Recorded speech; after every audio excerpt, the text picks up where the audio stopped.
రోజు మనం వృద్ధ తల్లిదండ్రుల కథను తెలుసుకుందాం. ఊరి చివరిలో చిన్న మట్టి ఇల్లు, చుట్టూ ఎండిపోయిన గడ్డి, ఒకవైపు చెట్టు, పాత తలుపు, మరకబారిన గోడలు. ఆ ఇంటిలో నివసించేది లక్ష్మమ్మ వెంకయ్య దంపతులు.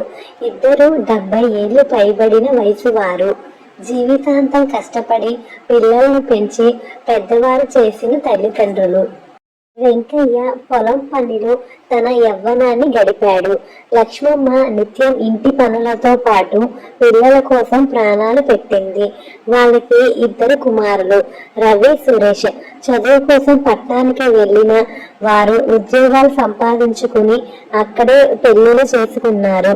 మొదటిలో తాత మనవలను తరచుగా చూసేవారు. కాలం గడిచే కొద్దీ ఆ సందర్భాలు తగ్గిపోయాయి.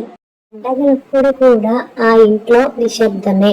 అయినా లక్ష్మమ్మ ప్రతి దీపావళికి దీపాలు వెలిగించేది, సంక్రాంతికి ముగ్గులేసేది. ఈసారి పిల్లలు తప్పకుండా వస్తారు అని తన మనసుకు తాను చెప్పుకునేది.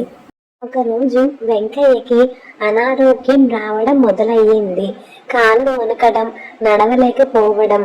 లక్ష్మమ్మ కర్ర పట్టుకుని ఆయనను ఆసుపత్రికి తీసుకెళ్ళింది. ఆ రోజు కూడా రవికి ఫోన్ చేసింది. నాన్నకి బాగోలేదురా, ఒక్కసారైనా రా అని ఏడ్చింది. రవి బిజీగా ఉన్నానని ఫోన్ పెట్టేశాడు. సురేష్ కూడా అదే మాట. ఆ రాత్రి వెంకయ్య నొప్పితో బాధపడుతుంటే లక్ష్మమ్మ అతని చేతిని పట్టుకుని నిద్రపోకుండా కళ్ళల్లో నీళ్లు పెట్టుకుని కూర్చుంది. కాలం గడిచింది. వెంకయ్య పరిస్థితి మరింత క్షీణించింది. పొలం అమ్మేశారు. వచ్చే చిన్న పెన్షన్ తోనే జీవనం సాగుతుంది.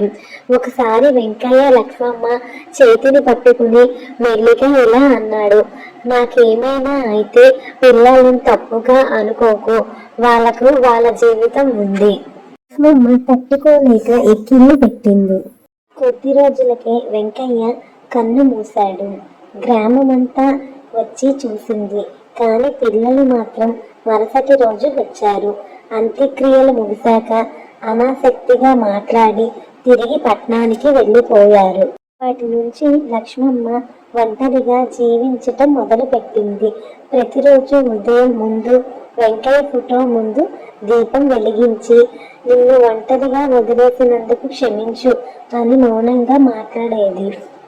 ఆమె ఆరోగ్యం కూడా క్రమంగా క్షీణించింది. ఒకరోజు జ్వరంతో స్పృహ తప్పింది. పక్కింటి సీతమ్మ వచ్చి ఆసుపత్రికి చేర్చింది.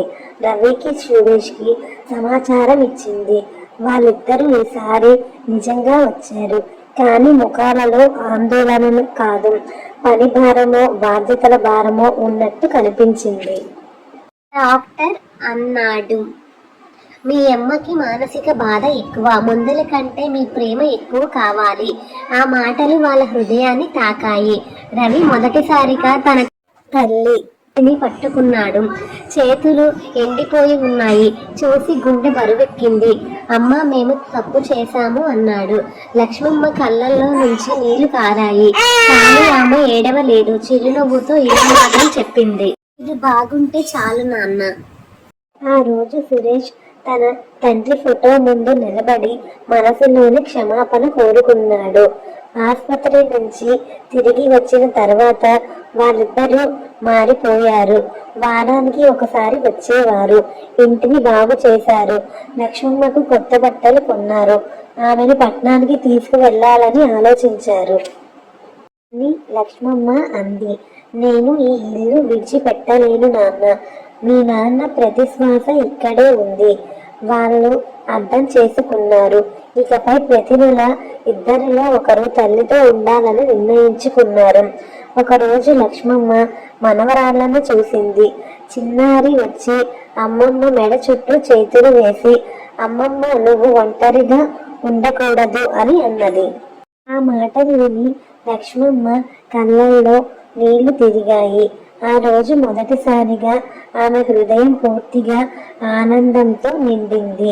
వెంకయ్య ఫోటో ముందు నిలబడి మెల్లిగా అంది, మన పిల్లలు తిరిగి వచ్చారు వెంకయ్య. మన ప్రేమ విలువ తెలిసింది. ఆ రోజు నుంచి ఆ పాత ఇల్లు మళ్ళీ నవ్వులతో నిండిపోయింది. తల్లిదండ్రులు మనం బలం మాత్రమే కాదు, మన జీవితము. వాళ్ళ వృద్ధాప్యంలో మన ప్రేమే వాళ్లకు నిజమైన మందు.